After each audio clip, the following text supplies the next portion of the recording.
Here's an experiment for you. Take passionate experts in human resource technology.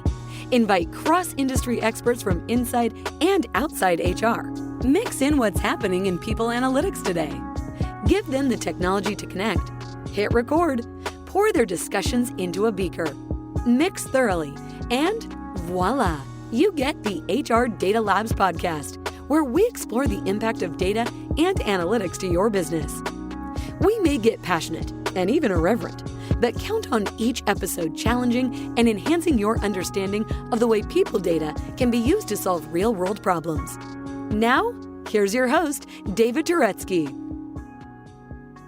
Hello and welcome to the HR Data Labs podcast. I'm your host, David Turetsky. As always, we try and find fun, fascinating people to talk to you about the world of HR, inside and outside of HR as well. Today, we get to speak to my friend, Sean Luitjens from Visier. He'll give his past. He's been many places, but we're here at the HR Technology Conference. Sean, how are you?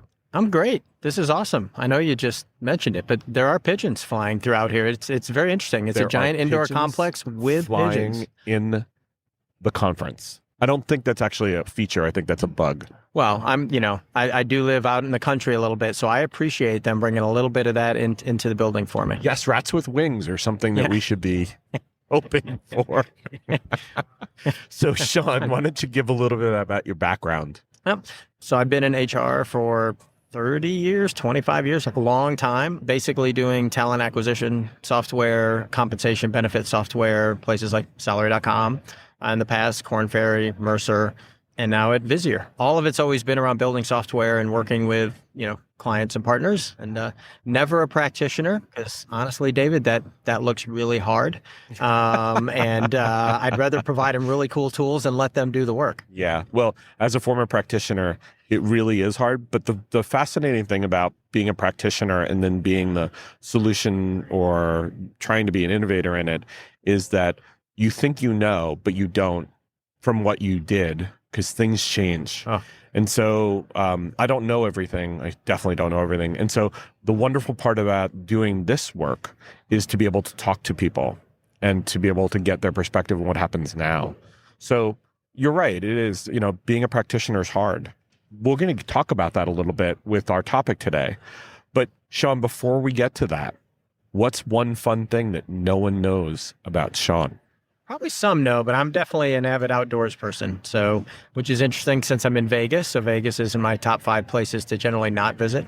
Really? It's a lot, but I love being outdoors. So basically, I would say 17-year-old in an old person's body, but 19 so that I'm legal for my wife. But I love being in the outdoors. So It's interesting. So kind of a dichotomy of loving the outdoors, swim, bike, run, hike, kayak, and then work on HR technology. Well, the fun thing about Vegas is that the Grand Canyon's not too far away. Be there Saturday. Oh, that's amazing. Yeah. And I actually run every morning, and I love running in Vegas because it's always nice out in the morning. That's a fact. And it seems like, there's that one time right after the sun breaks when it's just the new day, and it just feels wonderful to run here. So, but I hear you. In fact, good luck at the Grand Canyon. It's a wonderful place to go. Oh, I love it. I've done HR tech before we go to the real work. I've moved a lot of trips there. I tell people Vegas, jokingly, Vegas, everyone should go once. No one should have to go twice if they don't want. But outside of Vegas, Zion's a couple hours, Death Valley's a couple hours, the Grand Canyon, either rim is a couple hours. There's so many beautiful places that go out and around outside of Vegas. And then obviously, it's the center of the universe for HR tech this week. Yeah. So, Sean, let's talk about our topic for today. We're going to talk about leveraging people analytics in the compensation allocation process. And the beautiful part about that is that it's actually evolved significantly over time.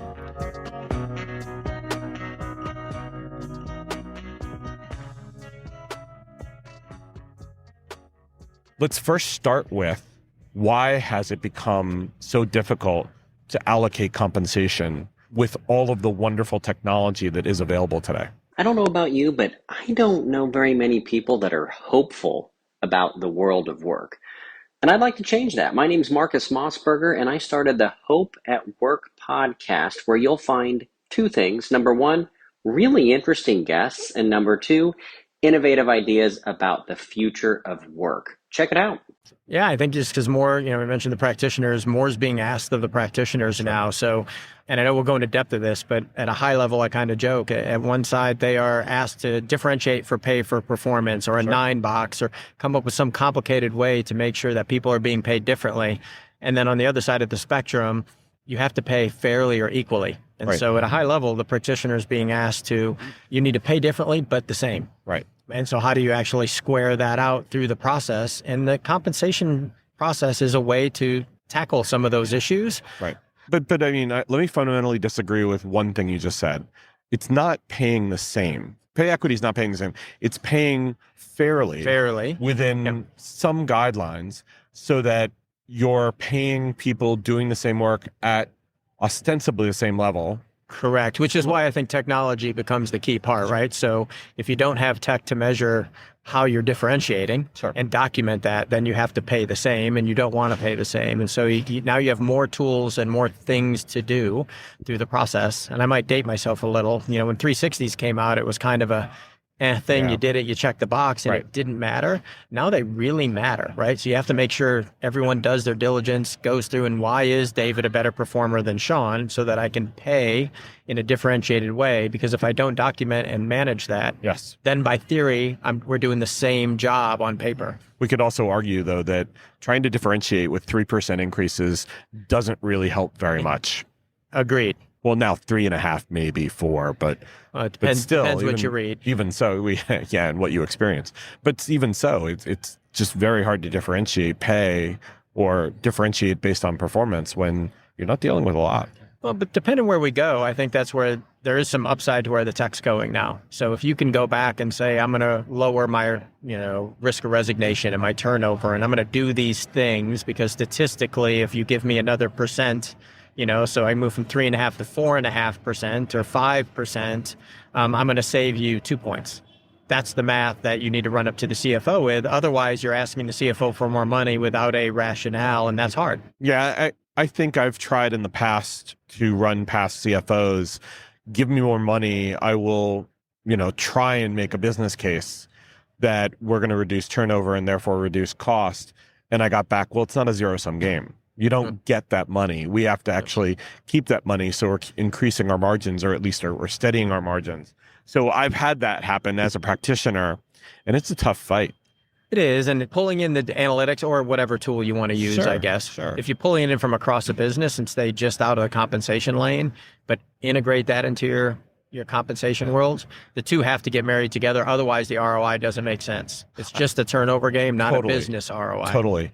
And that's where I think the CFO needs to generate that aha moment for themselves. When it comes from us, from the compensation world, it's a self-serving, ask. But when the CFO comes up with it on their own, because they're getting that notification of, hey, that our turnover has gone down because of our increasing spend on programs like merit or other things, that's kind of natively informing them from the analytics that they trust, not from the anecdotal crap that comes out of comp that they might believe, they may not believe, but this then gives them the opportunity to actually use it as a really good standard for them to follow. Correct. Yeah. And again, I think that's the technology piece and why it's got more complicated to make the business case. You've got to pull in more and more and more data from disparate systems across your company to put it all into context for the CFO. Right. And that's not simple. So if you imagine old school putting it in Excel, how do you get that all squared away to make that business case? Otherwise, to your point, it looks like I'm just trying to rationalize for more money for compensation. And the CFOs become the most literate of all of the departments we deal with in terms of being able to kind of, routinize or understand at least be able to see the truth through the bullshit, pardon the expression, from looking at that data, right? They're really good at being able to sniff out crap when it comes to data. And, it doesn't matter what system you're dealing with. If there is a integral part of what they do that actually does consume those things on a regular basis, I think that does help your business case. Well, and I think looking back, too, I think that's a fundamental flaw with a lot of organizations is they do merit. And rightly so, they say, thank goodness that's over with. That was kind of miserable, making everybody happy. Right. They don't go back and say, well, 6, 12 months later, did that actually reduce the turnover in certain roles. Did high performers actually stay? People that I gave an increase to over a certain comp ratio, did they stay or go? Like, did you go back and analyze the data to say this worked or didn't work? Right. Because I think CFOs appreciate that. If you ask a CFO, they're going to want trend lines. They're going to want predictive analytics based off history. Right. So do we produce that for them? And I think that goes to then being able to see these things as being hypotheses that we test, and then actually coming back and reporting on the research. Correct. To your point, that when it becomes routine, then that actually then proves or disproves your theory and then gives you evidence, right? But you need to have the numbers for that. Yeah. And when you're dealing with things like the compensation program, you're doing this on not a daily basis, but on a yearly basis. And so every time you're going back to that well for trying to justify a budget, whether it's 3.5 or 4.5 or whatever, you're using a lot of data points and you're not making hypotheses. You're just saying, this is what it is, deal with it. This is what the salary budget surveys say, but I like your evidence-based approach that enables you to sell a story. And I think what you're saying is make it something where you're going to tell the CFO what your hypothesis is, and then whether it's proven or not, so that you can justify a larger investment. Yeah, and adapt and move on, almost like a product. I'm a product person by trade. Sure. So basically aim, fire, aim, fire, aim, fire, right? So every company's different. We know that. And so you go back in, you look at it and say, this worked, this didn't work. So let's do more of the stuff that worked, and maybe it worked in this division. And now with technology, you have that capacity to go back and say, in this group, this works. In this group, the same thing doesn't work. Right. Like what you hear so far? Make sure you never miss a show by clicking subscribe. This podcast is made possible by Salary.com. Now, back to the show. You brought up before about pay equity. And one of the things I wanted to talk about is, how have you seen companies addressing pay equity in the context of being able to retain talent? Because, you can try and keep diverse talent, but is there really something there where you're able to actually maintain not just the diversity, but also maintain your staff as a whole? Yeah, I think pay equity is, for me, it's one of the most challenging things out there, because you can't fix it by today, because as soon as you hire the next person gets promoted, right? It's always a moving target. And if you're only doing merit once a year, you're hiring, it's moving throughout the year. You do promotions in the middle. And so how do you arm managers who aren't, pay equity experts by chance? And they're trying to do their day job. So if you put yourself in their shoes, they're doing a day job. And in theory, they want the best player available to do the job. And so they don't look at pay equity. They just know that I need David on the job. Right. This is what David said he needs for pay. I almost don't care if it messes everything else up right now, because I need David to do this job to make my number or whatever my goal is in my department.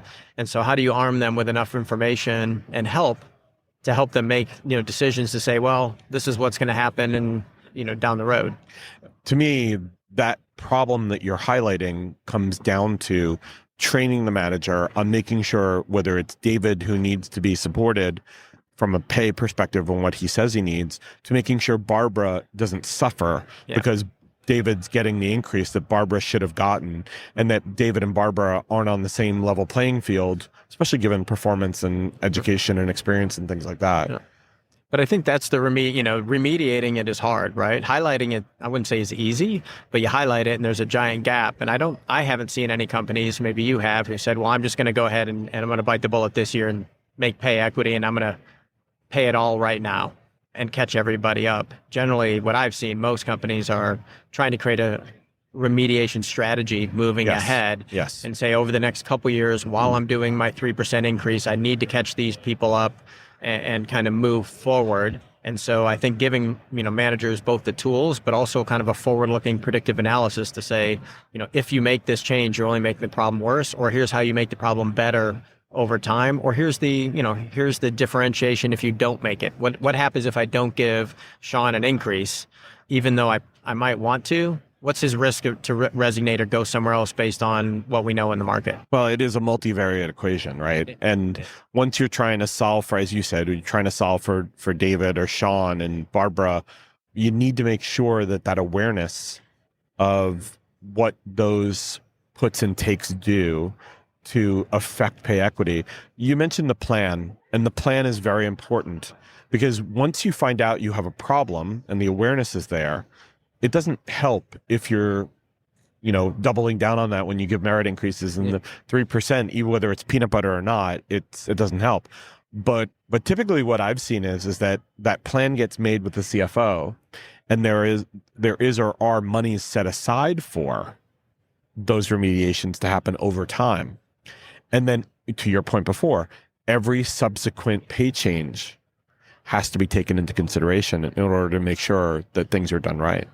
And I think that's where leaning on tech, and there's solutions out there to say, here's my problem, here's how much it's going to take, here's how I look at it going forward, what happens, with my pay philosophy to handle that. Right. So if you basically model my pay philosophy on I know you say you can't differentiate 3.5%. So, I'm giving 7 to the top and I'm giving 0 to the bottom. Well, yeah, you'd have to do that. Yeah, that's right. And you document all that, what happens. And when it goes back and did that, when I talk about fixing your turnover, are you also fixing pay equity at the same time?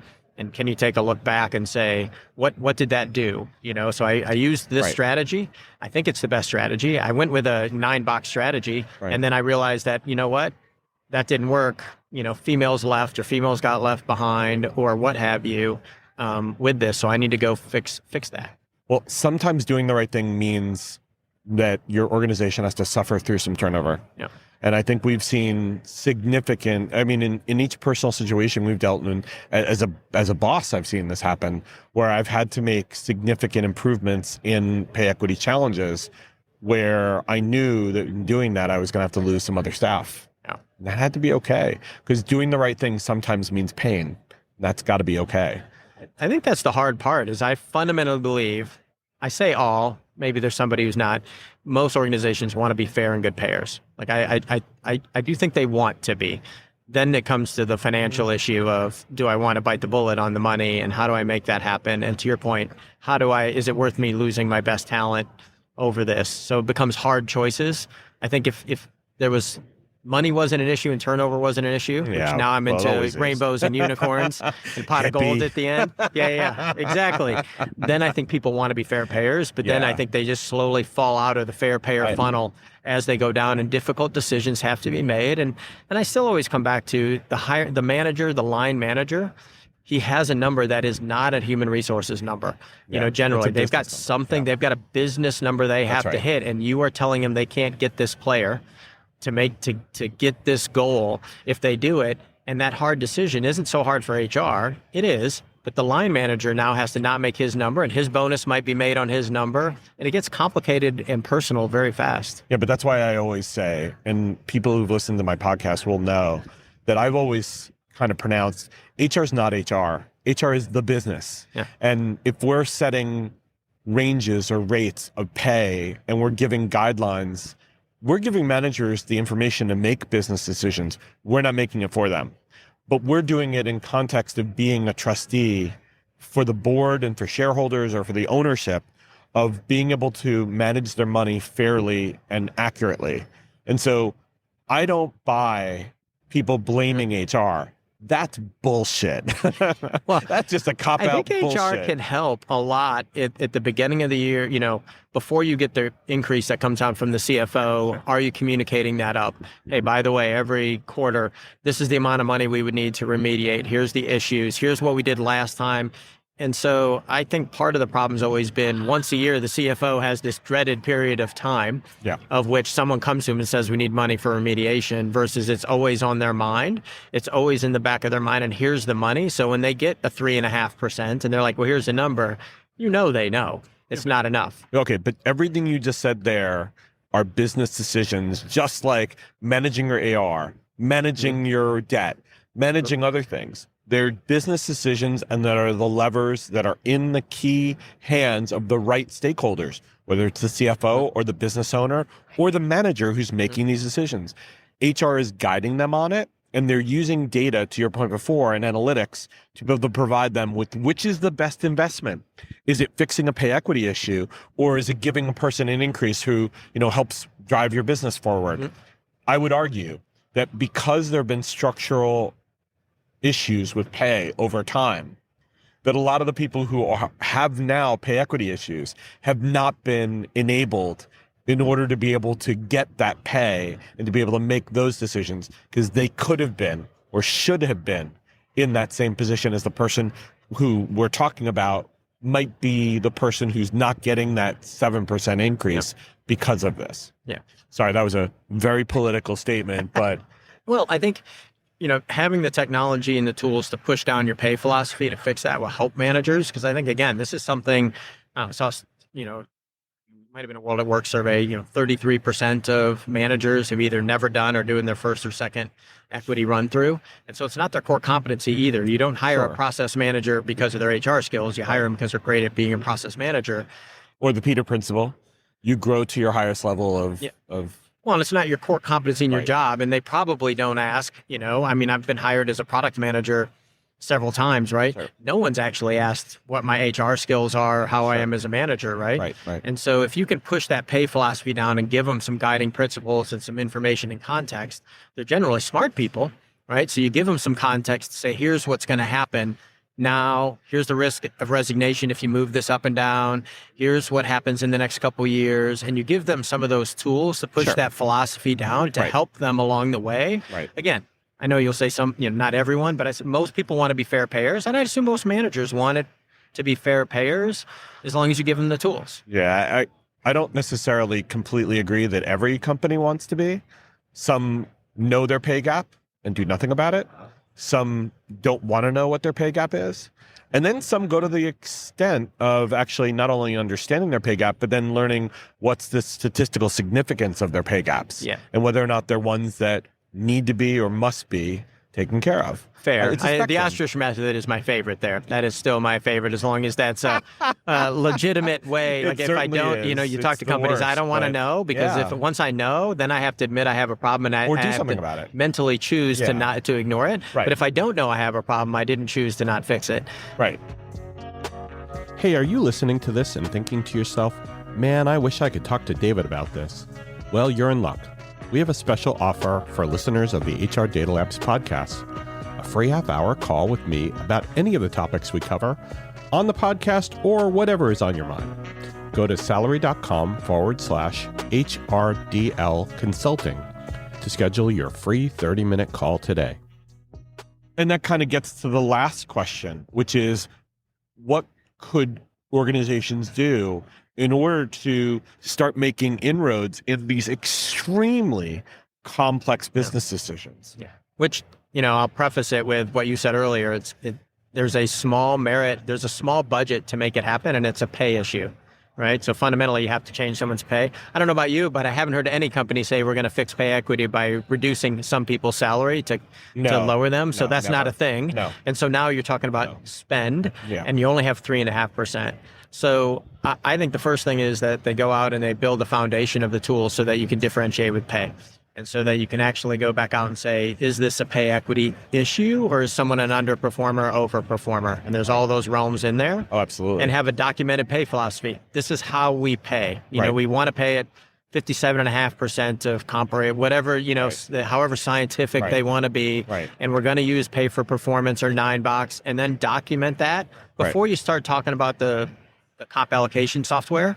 And tools like that. You need to have that foundation so that you can then go make a concerted effort to put that in place and look forward. Like, where do you want to be? If you don't know where you're going, all roads will lead you there, right? Right, And right. so make sure you kind of understand where you want to be and when you think you can get there.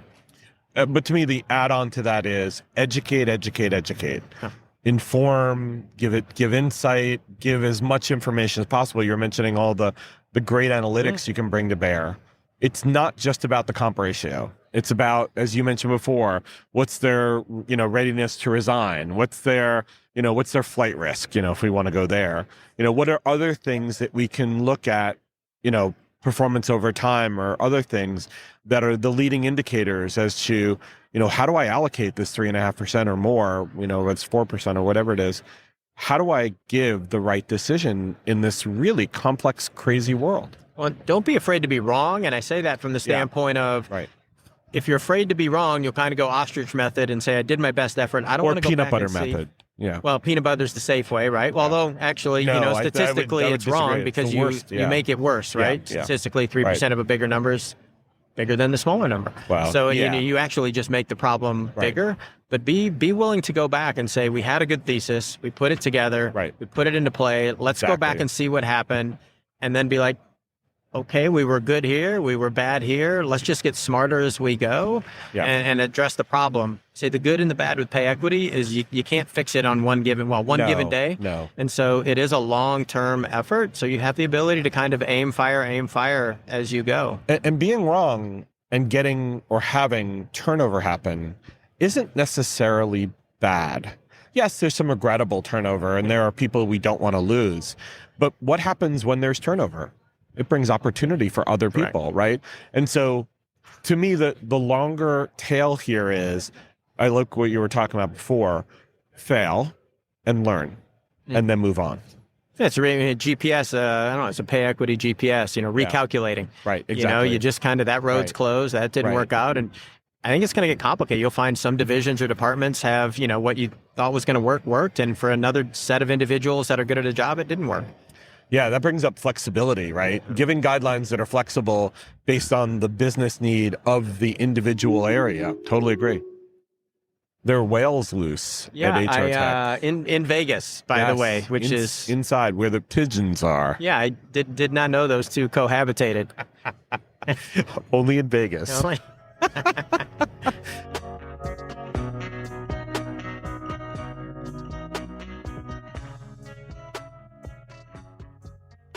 Sean, it was a pleasure. Thank you very much for coming on. Yeah, always a pleasure. Great to see you. Great to see you too. Thank you very much. And thank you everybody for listening. Take care and stay safe. That was the HR Data Labs podcast. If you liked the episode, please subscribe. And if you know anyone that might like to hear it, please send it their way. Thank you for joining us this week and stay tuned for our next episode. Stay safe.